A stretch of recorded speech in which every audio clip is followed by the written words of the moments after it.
পল্লবীতে নির্যাতন করে হত্যা করে ফেলে দেয়া শিশু রামিসা হত্যার বিচারের জন্য আরেকদিকে দাঁড়িয়েছি রাষ্ট্রীয়ভাবে আয়োজন উদ্যোগের অভাবে যে হামের 500 শিশু মারা গেল এবং এখনো যে কি পরিস্থিতি সামনে অপেক্ষা করছে তার প্রতিবাদে আমরা দাঁড়িয়েছি।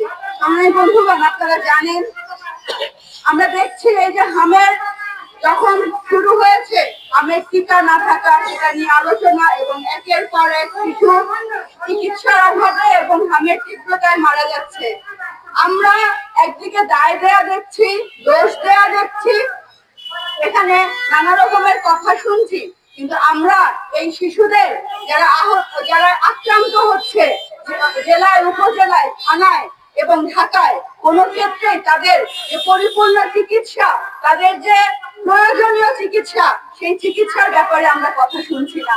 আমরা শুনছি না যে শিশুরা ঢাকা থেকে যাদেরকে বিভিন্ন জেলা থেকে যাদেরকে ঢাকা পাঠিয়ে দিচ্ছে, আমরা সেখানে দেখছি না যে বলা হচ্ছে আমরা থানায় থানায়, জেলায় জেলায় যে হাসপাতাল, মা ও শিশু হাসপাতাল বা শিশুদের জন্য যে হাসপাতাল, সেই হাসপাতালগুলোকে আমরা কার্যকর করব, যেন কোনো শিশুকে ঢাকায় পাঠাতে না হয়, যেন সেইখানে তার চিকিৎসা সম্পন্ন করা হয়। আমরা আলোচনা শুনি নাই যে আমাদের আইসিইউ বেডের এবং অক্সিজেন সাপ্লাই সরবরাহ আমরা এখানে বাড়াবো। সংগ্রামী বন্ধুগণ, শুধুমাত্র দায় দেওয়ার মধ্য দিয়ে কি সরকারের দায়িত্ব শেষ হয়ে যায়? আমরা বলতে চাই, একদিকে যারা টিকা আমদানি করলো না, বিগত সরকার, অন্তর্বর্তীকালীন সরকার, যদি সেটা কারণ হয় তাহলে তাদেরকে বিচারের আওতায় কেন আনা হচ্ছে না?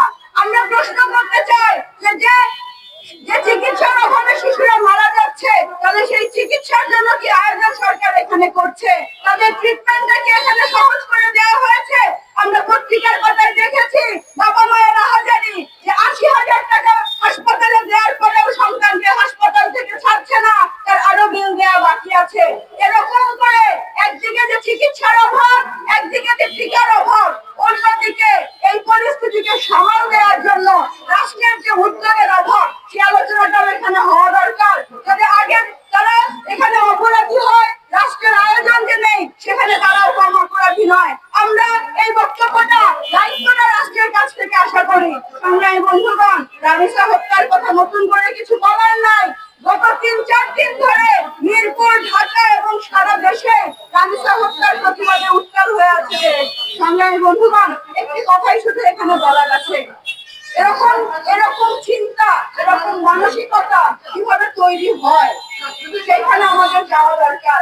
একটি বিচারের দাবি আমরা করছি, হয়তো জনগণের আন্দোলনের চাপে আমরা বিচার দেখতেও পাবো, কিন্তু এরপরে কি আমরা বলতে পারবো যে এই রামিসাই শেষ? এরপরে কি আমরা বলতে পারবো যে আমাদের দেশে আমাদের নারীরা, শিশুরা নিরাপদে থাকবে? এরপরে কি আমরা বলতে পারবো যে যখন একজন শিক্ষার্থী বা একজন অভিভাবক তার সন্তানকে নিয়ে আর দুশ্চিন্তায়, অস্থিরতায় থাকবেন না? আমরা রাষ্ট্রের